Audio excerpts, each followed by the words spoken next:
20 अक्टूबर 2011 तपते रेगिस्तान के बीच लीबिया का शहर सरते। धूप झुलसा रही थी और रेत के बीच एक सीवर पाइप में छिपा था खून से लथपथ एक बूढ़ा आदमी। उसके कपड़े फटे हुए थे, बाल बिखरे हुए, मगर आंखों में डर नाम की कोई चीज नहीं थी। उसके हाथ में थी सोने की चमचमाती पिस्तौल। ये कोई आम शख्स नहीं था, ये था कर्नल मुअम्मर गद्दाफी। वो गद्दाफी जिसने यूनाइटेड नेशंस में खड़े होकर दुनिया के सामने अमेरिका को शैतान कहा। वो गद्दाफी जिसे झुकाना किसी सुपर पावर की बस की बात नहीं थी। यहां तक कि अमेरिका के राष्ट्रपति रोनाल्ड रीगन ने गुस्से में उसे mad dog of middle east कह डाला था।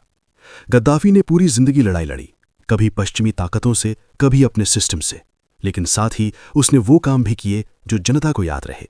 पेट्रोल सस्ता किया, हर परिवार को घर देने का वादा किया। कभी उसे इनकलाब का हीरो कहा गया तो कभी खलनायक बना दिया गया, लेकिन उसकी मौजूदगी इतनी तगड़ी थी कि जब भी किसी इंटरनेशनल समिट में दाखिल होता, सबकी निगाहें बस उसी पर टिक जाती। उसकी पर्सनैलिटी भी एकदम फिल्मी थी। रंग बिरंगे कपड़े, अजीबोगरीब टोपी, बेबाक बोलचाल और वेस्टर्न कल्चर का मजाक उड़ाना, यही उसका अंदाज था। बुलेट प्रूफ जैकेट, वो हंसते हुए कहता, जो अपने लोगों से डरता है वो हाकिम नहीं होता। वो खुलेआम जनता के बीच जाता, महलों में नहीं बल्कि तंबुओं में रहता। यहां तक कि न्यूयॉर्क में यूनाइटेड नेशंस की मीटिंग के दौरान भी उसने होटल छोड़कर रेगिस्तानी तंबू गाड़ दिया। ये उसका प्रोटेस्ट था, एक मैसेज था, मैं अलग हूं। और उसकी सिक्योरिटी फिल्मी से भी ज्यादा फिल्मी। सिर्फ महिलाएं। गद्दाफी कहता था, औरतें मर्दों से ज्यादा वफादार और बहादुर होती हैं। ये बात सीधे मर्दाना समाज के अहंकार पर चोट करती थी। लेकिन वक्त ने करवट बदली। वो इंसान जिसने दुनिया की सबसे बड़ी ताकतों को आंख दिखा दी थी, उसे उसके अपने ही मुल्क के लोगों ने घसीटकर मौत के घाट उतार दिया। जब उसके आखिरी लम्हों की तस्वीरें बाहर आईं तो दुनिया सन्न रह गई और सवाल उठने लगे, गद्दाफी हीरो था या विलेन? तानाशाह था या वो दिलेर इंसान जिसने वेस्टर्न मुल्कों की नींद उड़ा दी थी? एक अरब जर्नलिस्ट ने कहा था, गद्दाफी मिडल ईस्ट की पॉलिटिक्स का पिकासो है। और सच भी यही है। एक गरीब खाना बदोश परिवार से निकला लड़का जिसने महज 27 साल की उम्र में सत्ता हथिया ली और पूरे 42 साल तक लीबिया पर राज किया। वो हमेशा कहता था, मैं मर जाऊंगा लेकिन लीबिया को कभी नहीं छोड़ूंगा। और उसने वाकई लीबिया नहीं छोड़ा। अपनी मिट्टी से आखिरी सांस तक जुड़ा रहा। फर्क बस इतना था कि जिसने कभी अमेरिका के सामने घुटने नहीं टेके, उसे उसके अपने ही लोगों ने रौंद कर खत्म कर दिया। यही है कर्नल मुअम्मर गद्दाफी की दास्तान। एक ऐसा किस्सा जो जितना फिल्मी है उतना ही सच्चा भी। लीबिया के रेगिस्तानी इलाके सरते में एक तंबू के अंदर 1942 में जन्म हुआ था उस बच्चे का, जिसका नाम था मुअम्मर गद्दाफी। परिवार था बेदून कबीले से, गरीब खाना बदोश लोग जो ऊंट, भेड़ और बकरियों के लिए चारा ढूंढते ढूंढते रेगिस्तान में भटकते रहते।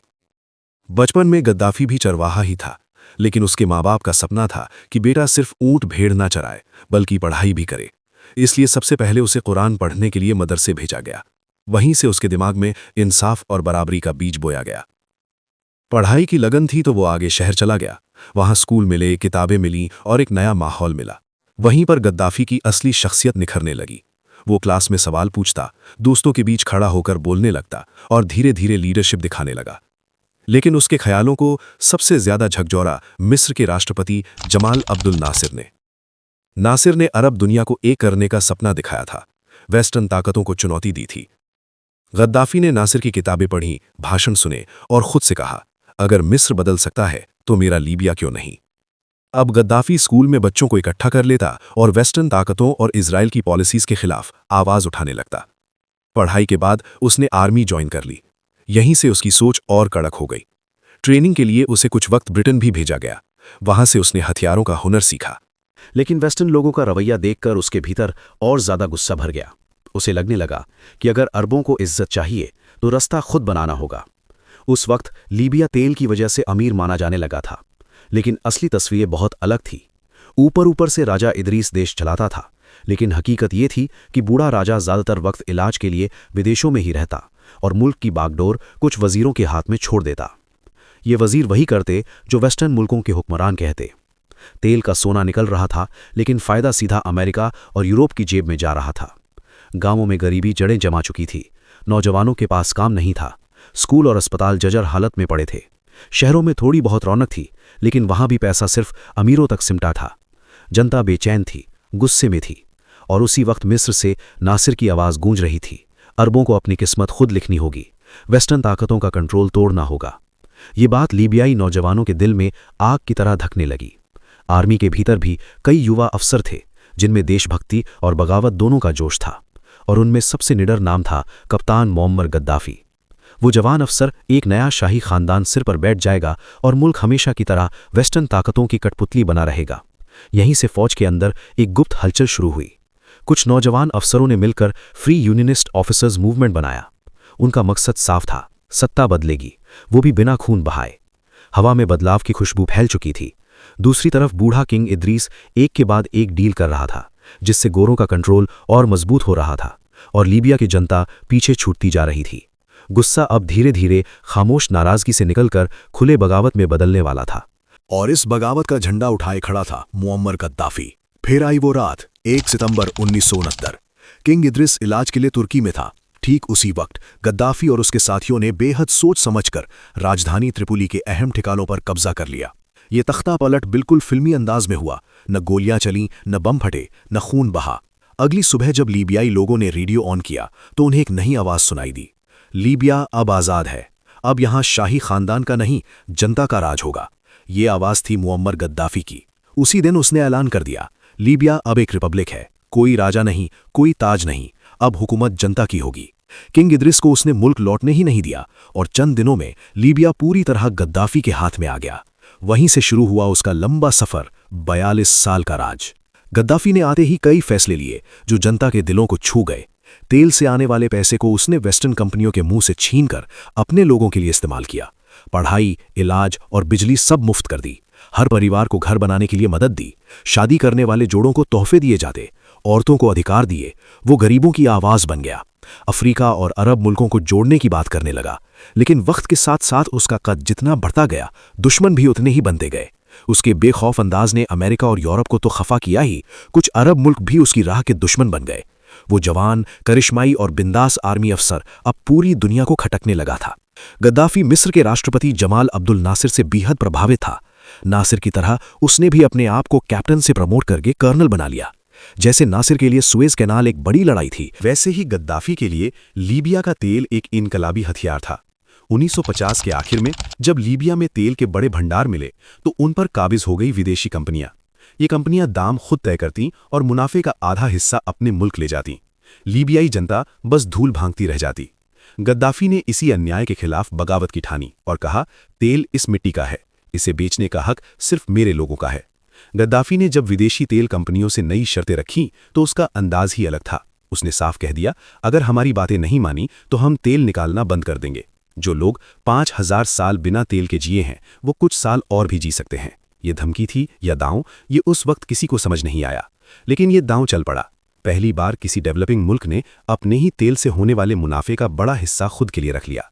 लीबिया का कदम बाकी मुल्कों के लिए एक मिसाल बन गया और फिर 70 का दशक अरब पेट्रो बूम के नाम से याद किया गया। लीबिया को इसका सीधा फायदा मिला। यहां से निकलने वाला काला सोना गल्फ कंट्रीज के बराबर था, लेकिन आबादी बहुत कम, 3 लाख से भी नीचे। इतनी कम आबादी पर इतनी बड़ी दौलत बरसने लगी कि मुल्क की सूरत ही बदल गई।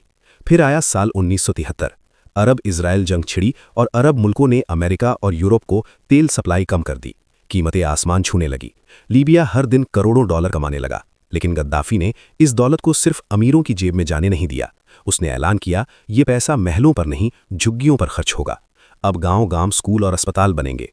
जो शादी करेगा उसे सरकार से तोहफा मिलेगा। हर परिवार को घर मिलेगा और खेती करने वालों को बिना ब्याज का कर्ज मिलेगा। लीबिया में पेट्रोल इतना सस्ता हो गया कि लोग मजाक में कहते, पानी से भी सस्ता है। उस वक्त की हालत ऐसी थी कि जहां अफ्रीका के कई मुल्क भूख और गरीबी से टूट रहे थे, वहीं लीबिया अफ्रीका का सबसे अमीर मुल्क कहलाने लगा। औसतन हर आदमी की आमदनी पूरे अरब और अफ्रीकी मुल्कों में सबसे ज्यादा थी। गद्दाफी यहीं नहीं रुका। उसने अरब मुल्कों को सीधा चैलेंज दिया। बोला, हम तेल बेचते हैं और डॉलर में कमाते हैं, लेकिन डॉलर का कंट्रोल वेस्टर्न ताकतों के पास है। अब वक्त आ गया है कि हम सोने पर बेस्ड अफ्रीकी करेंसी बनाएं, ताकि हमारी इकोनॉमी उनकी पकड़ से बाहर हो जाए। यही आइडिया आगे चलकर उसकी जान का दुश्मन बन गया। लेकिन उस वक्त लीबियाई जनता उसे सिर्फ एक लीडर नहीं बल्कि रहनुमा मानने लगी थी। लोग कहते, अगर गद्दाफी न होता तो हम अब भी गुलाम ही रहते। और गद्दाफी भी हर बार कहता, मैं राजा नहीं हूं, मैं आवाम की आवाज हूं। हालांकि वक्त बीतते उसे समझ आया कि सारे अरब देशों को एक झंडे के नीचे लाना आसान नहीं है। उसने अपने अरब यूनिटी वाले सपने को यहीं रोक दिया और गल्फ मुल्कों की चकाचौंध और दिखावे की राह से भी दूरी बनाए रखी। अब उसका मकसद था लीबिया को एक नई सियासी सोच देना। यहीं से गद्दाफी के दिमाग में एक बड़ा ख्याल आया। उसने एक थ्योरी बनाई, थर्ड यूनिवर्सल थ्योरी। उसका कहना था कि दुनिया अब तक दो रास्तों में बटी रही है, कैपिटलिज्म और कम्युनिज्म, लेकिन इन दोनों की अपनी अपनी कमजोरियां हैं। गद्दाफी का दावा था कि उसकी थ्योरी इन कमजोरियों को दूर करेगी और दुनिया को एक नए सियासी, सोशल और इकोनॉमिक रेवोल्यूशन की तरफ ले जाएगी, जहां दबे कुचले इंसान को सच्ची आज़ादी मिले। उस वक्त गद्दाफी का अंदाज ऐसा था कि लोग उसे सिर्फ सुनते ही नहीं बल्कि मानते भी थे। वो अब सिर्फ एक हुक्मरान नहीं बल्कि एक आइडिया बन चुका था। गद्दाफी ने जब अपनी सोच को एक किताब में ढाला और उसका नाम रखा ग्रीन बुक, तो उसने दावा किया कि ये किताब लोगों को इंसाफ दिलाएगी और दुनिया को एक नया रास्ता दिखाएगी।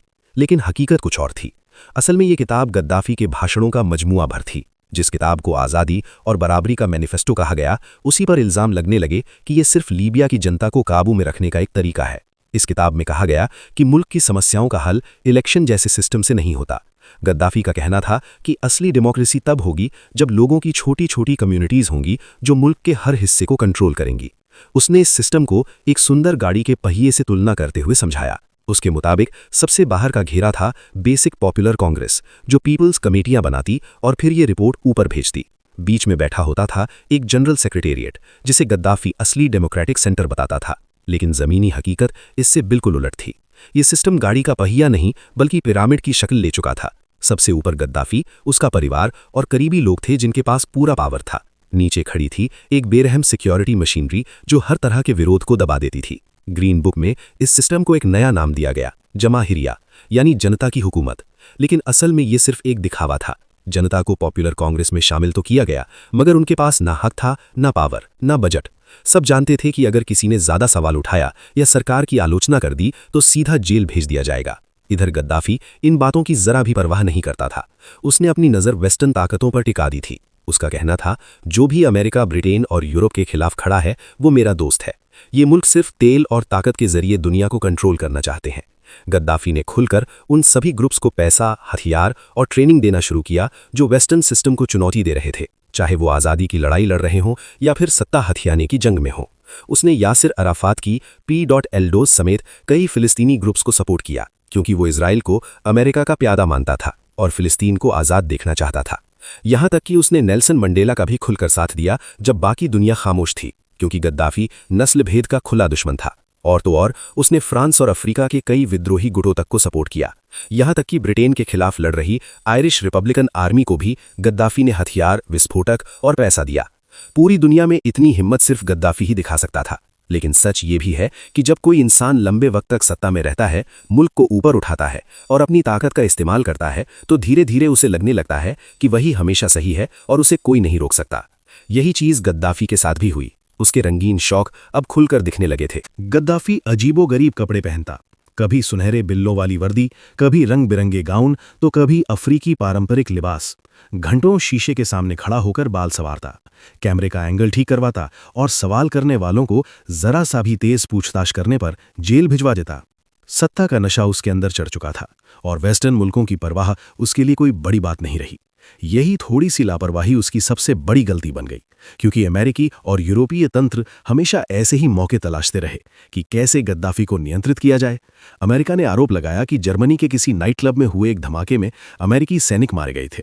फिर 1986 में अमेरिका ने ऑपरेशन एल्डोराडो कैनियन चलाकर लीबिया पर हवाई हमला किया, जिसमें कथित तौर पर उसके परिवार के कुछ सदस्य मारे गए। कुछ रिपोर्टों में एक छोटी बच्ची का भी जिक्र है, पर इस बात पर विवाद है। अगले दिन गद्दाफी टुकड़ों में नहीं बिखरा। उसने ठान लिया, मैं मौत से नहीं डरता, मैं लीबिया के लिए जीऊंगा और मरूंगा। और उसने खुलकर कहा, मैं अमेरिका को तबाह कर दूंगा। इसके बाद उसने दुनिया भर के उन गुटों का खुलकर साथ देना शुरू किया जो वेस्टर्न सिस्टम को चुनौती दे रहे थे। फिलिस्तीनी आंदोलनों से लेकर कुछ हद तक उन विद्रोही और सैन्य समूहों तक जिनके साथियों का नाम बाद में इतिहास में उभरा।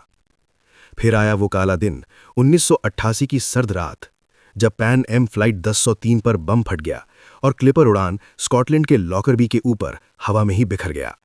270 लोगों की जान गई। ये घटना ब्रिटेन की जमीन पर अब तक का सबसे घातक हवाई आतंकवादी हमला बनी। जब लीबिया ने शुरुआती तौर पर 2 नागरिकों को स्कॉटलैंड को सौंपने से मना किया, तो संयुक्त राष्ट्र ने आर्थिक और राजनीतिक सैंक्शंस लगा दिए। सालों की कड़ी कूटनीति के बाद 1999 में आखिरकार 2 संदिग्ध सौंपे गए। एक, अब्देल बासित अल मिग्राही को दोषी ठहराया गया और दूसरे को बेकसूर पाया गया। 1990 के दशक के बाद जब दुनिया न्यूक्लियर हथियारों को लेकर और भी सतर्क हो गई, तो खबर आई कि गद्दाफी यूरेनियम एनरिच करके किसी तरह का न्यूक्लियर कार्यक्रम चला रहा है, और यह खबर अमेरिका और यूरोप के लिए लाल सिग्नल बन गई। लीबिया पर कड़े प्रतिबंध लगाए गए, उसके विदेशों में जमा संपत्तियों को सीज किया गया और गद्दाफी का इंटरनेशनल चेहरा धीरे धीरे एक खतरनाक सनकी नेता के रूप में उभरने लगा। उसकी यात्राओं पर पाबंदी लगी और तेल की खरीदो फरोख्त घटने लगी। 2000 के दशक में गद्दाफी की हरकतें अब सार्वजनिक मंचों पर भी विवाद खड़े कर देती थीं। कभी किसी बैठक में पास बैठे नेता पर धुआं फेंक देना, कभी खाड़ी के शासकों को तीखा तंज कस देना, कभी खुद को अफ्रीका का बादशाह घोषित कर देना। सब कुछ सुर्खियों की चीज बन गया। लेकिन असली मोड़ तब आया जब 2003 में अमेरिका ने इराक पर हमला किया और सद्दाम हुसैन को गिरा दिया। उस घटना ने गद्दाफी के अंदर डर जगा दिया।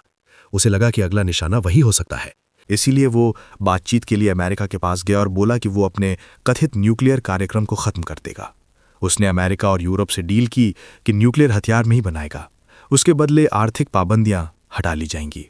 इसके बाद गद्दाफी ने कुछ बड़े पब्लिक प्रोजेक्ट्स शुरू किए। इनमें सबसे मशहूर था great man made river project, जिसमें साउथ लीबिया की ज़मीन के नीचे छिपा पानी निकालकर नॉर्थ के सूखे इलाकों तक पहुंचाया गया। यह आइडिया पुराने बंजारा तरीकों से निकला लगता था, लेकिन हकीकत में यह प्रोजेक्ट बन गया और अरब दुनिया का सबसे बड़ा इंजीनियरिंग चमत्कार कहलाया। त्रिपोली की फिजा में भी थोड़ा खुलापन नजर आने लगा। सालों से बाहर रह रहे लीबियाइयों को कहा गया, वापस आओ, अब न जेल होगी न सताया जाएगा। कुछ वक्त हालात सुधरे भी। गद्दाफी यूरोप के लीडर्स से हाथ मिलाने लगा, कैमरों के सामने हंसी ठिठोली करने लगा, लेकिन अंदर से उसकी वही तानाशाही वाली सोच जिंदा थी। जब लीबिया में डे ऑफ रेज की आवाज़ें उठीं, गद्दाफी ने बड़ा अजीब ऐलान किया, मैं भी लोगों के साथ प्रदर्शन करूंगा, जैसे कि मैं खुद अपने खिलाफ क्रांति का लीडर हूं। ताकत अब जनता के पास है, मैं हुकूमत में नहीं हूं। लेकिन असलियत अलग थी। लोग अब सच में बदलाव चाहते थे। जैसे इजिप्ट में मुबारक गिरे और ट्यूनीशिया में बिन अली भागा, वैसे ही गद्दाफी को भी हटाने की चाहत जोर पकड़ रही थी। पहली तस्वीरें मगाजे से आईं। जोश से भरे नौजवान ग्रीन कलर की एक इमारत गिरा रहे थे। ये वही ग्रीन बुक का निशान था जिसे 70 के दशक से जनता पर थोपा गया था। उस किताब के नाम पर आज़ादी के बजाय गुलामी दी गई थी। अब लोग उस गुलामी को तोड़ रहे थे। जैसे जैसे बगावत बढ़ी, गद्दाफी को सच में अपनी ताकत खतरे में लगने लगी। उसने फिर से वही सख्ती दिखाई।